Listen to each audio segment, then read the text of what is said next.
Nizamabad municipal corporation ఎన్నికల్లో BJP భారీ మెజారిటీతో విజయం సాధించనున్నట్లు ఎంపీ అరవింద్ తెలిపారు.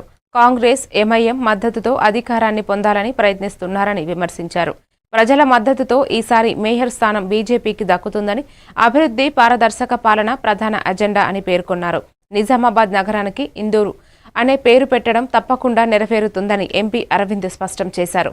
ఈ కార్యక్రమంలో అర్బన్ ఎమ్మెల్యే ధన్పాల్ సూర్యనారాయణ గుప్తా, జిల్లా బీజేపీ అధ్యక్షులు దినేష్తో పాటు పార్టీ నాయకులు, కార్యకర్తలు పెద్ద సంఖ్యలో పాల్గొన్నారు.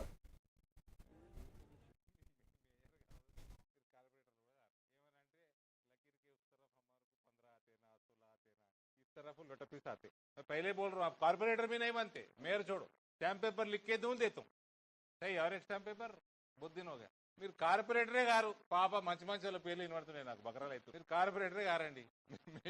నిజాం పేరుతో ఎందుకు బతుకుతామండి? బట్టలు లేకుండా బతుకమ్మ ఆడిపించడం పేరు పెట్టుకుంటారా? హిందూ చిన్న చిన్న 2 సంవత్సరాల పిల్లగాళ్ళని 2 ముక్కలు నరికినందుకు పేరు పెట్టుకుంటారా?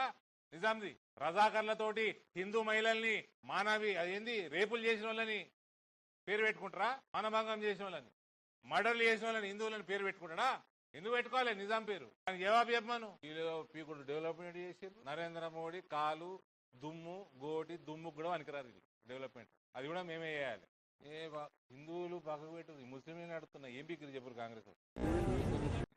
మేయర్ కాదు, మీరు కార్పొరేటర్లు కూడా కాదు. ఏమనంటే लकीर के उस तरफ हमारे को 15 आते ना 16 आते ना, इस तरफ लोटा पीस आते. मैं पहले बोल रहा हूँ, आप कारपोरेटर भी नहीं बनते, मेयर छोड़ो, स्टैंप पेपर लिख के दूं देता हूँ, सही और एक स्टैंप पेपर बहुत दिन